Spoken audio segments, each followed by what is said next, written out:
I am proud now to introduce our esteemed panel of expert witnesses this morning. Three of our witnesses traveled all the way from Hong Kong to provide their testimony to this Congress. The panel includes Joshua Wong, a pro-democracy activist and the Secretary General of Demosito. At the age of 15, he organized protests against patriotic education in Hong Kong.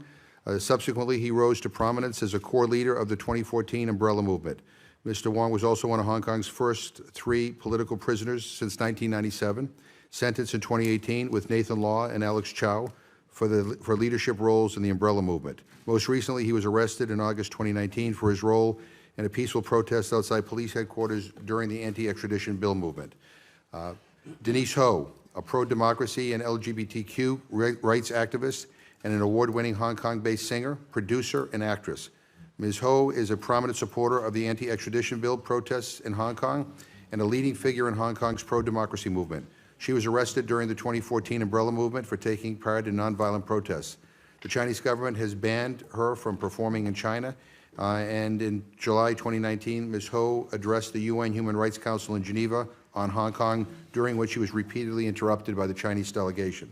Sunny Cheung, a spokesperson for the Hong Kong Higher Education International Affairs Delegation, and an activist from the Student Union of the University of Hong Kong.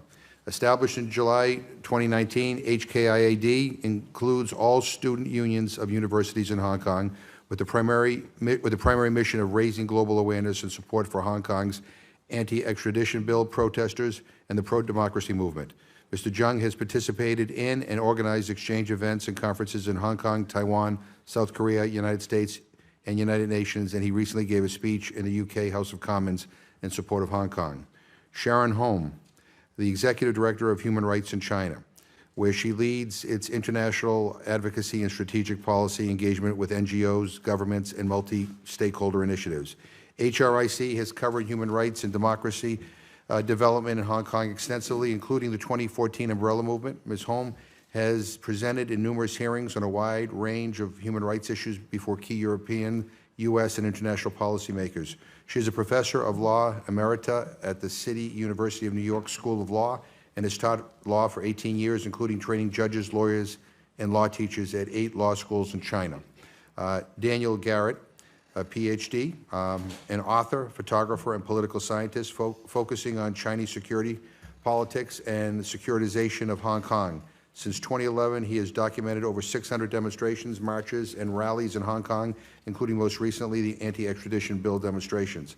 Dr. Garrett is a doctoral graduate of City University of Hong Kong with over 20 years of engagement with Hong Kong and completed his dissertation on One Country, Two Systems under China's national security framework. Dr. Garrett was a career national security professional, providing strategic counterintelligence, threat analysis, and served at the Defense Intelligence Agency, National Security Agency, and in the United States Air Force. So I want to thank you all for being here. We are honored by your presence, and we will begin with you, Mr. Wong. Good morning, Chairman McGovern, Co-Chairman Rubio, and members of this commission. It's an honor to be invited back to Capitol Hill to speak about developments in Hong Kong. You may recall that I last traveled to Washington more than 2 years ago and testified before this commission in this same building on May 3rd of 2017. While I said back then Hong Kong's one country, two system was becoming one country, one and a half system, I don't think there's any doubt among observers who have followed recent events. Today, we are approaching dangerously close to one country, one system. The present state of affairs reflects Beijing's inability to understand, let alone govern, a free society. The ongoing demonstration began on June 9th, when 1 million Hong Kongers took to the street in protest of proposed legislation that would have allowed criminal suspects to be extradited from Hong Kong to China, where there are no guarantees of the rule of law. Still, before the night have ended, Chief Executive Carrie Lam announced the bill's reading would assume and resume in 3 days. Hong Kongers were preparing for the last flight on June 12th. And then the unthinkable happened. Knowing that Beijing controlled enough votes in the Legislative Council, protesters surrounded the complex earlier in the morning, successfully preventing lawmakers from convening. I was then serving my third jail sentence. For a moment, I wondered why the news channel was replaying footage of the umbrella movement, although it was not long before I realized Hong Kongers were back with even stronger determination. Lam suspended the bill on June 15, but fell short of fully withdrawing it. A historical 2 million people demonstrate the following day, equivalent to 1 in 4 out of our entire population. I'm not aware of anything comparable to this level of discontent against a government in modern history. I was released exactly 3 months ago, on June 17, and have since joined fellow Hong Kongers to protest in the most creative ways possible. In addition to the bill withdrawn, we demand Lam to retract label on us as rioters, drop all political charges, and conduct an independent investigation into police brutality. Some of us crowdfunded for newspaper advertisement ahead of the G20 summit in late June, calling for the world not to legalize Hong Kong.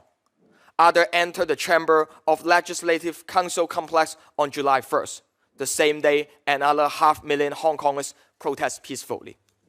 Crowds continue to show up in large number in the past 15 weekends, with small rallies taking place almost daily across the territories. But the government would not listen. Instead of diffusing the political crisis, it dramatically empowered the riot police. The movement reached a turning point on 21 of July. That night, pro-Beijing thugs with suspect ties to organized crime gathered in the Yunnan train station and indiscriminately attacked not just protesters returning home, reporters on the scene, but even passers-by. The police refused to show up despite repeat emergency call, plunging Hong Kong into a police state with mob violence.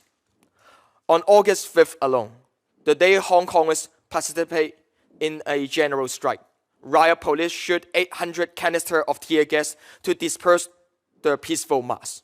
Compare that to only 87 fire in the entire umbrella movement 5 years ago. The police excessive force today is clear.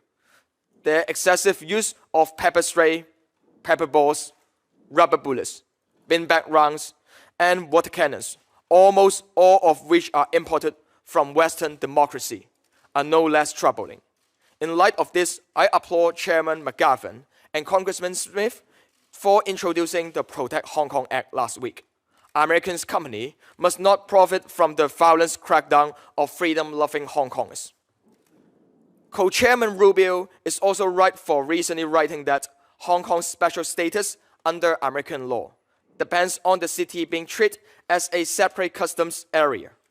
Beijing should not have it both ways, grabbing all the economic benefit of Hong Kong's standing in the world, while erosion of our freedom. This is the most important reason why the Hong Kong Human Rights and Democracy Act enjoys the broad support of Hong Kong civil society. Lam finally withdrew the bill earlier this month, but just as protesters have long stopped calling for her resignation, this decision was almost meaningless by now. The movement is far from over because it has long moved beyond one bill or one person. Our most important demand is genuine structural change in Hong Kong, which means free election. Our government's lack of representation lies at the heart of the matter. As I speak, Hong Kong is standing at a critical juncture. The stakes have never been higher. We are confronted by the huge Chinese military build-up just across the border in Shenzhen. President Xi Jinping is unlikely to take hardline action before the upcoming National Day in October.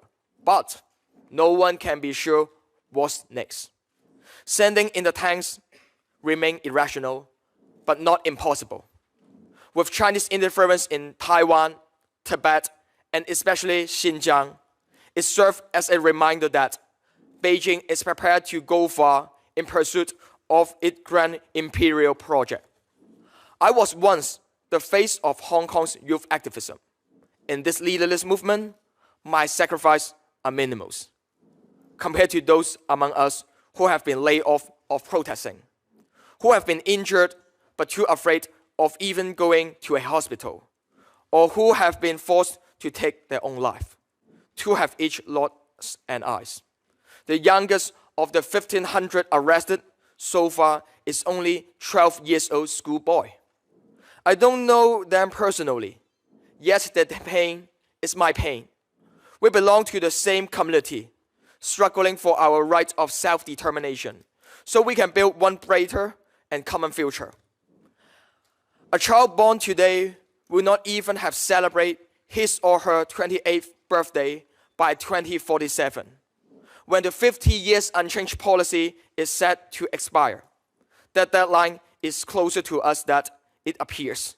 There's no return for us.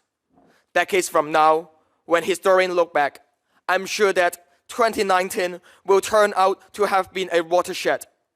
I hope historians will celebrate the United States Congress for having stood on the side of Hong Kongers, the side of human rights and democracy. God bless Hong Kong. Thank you.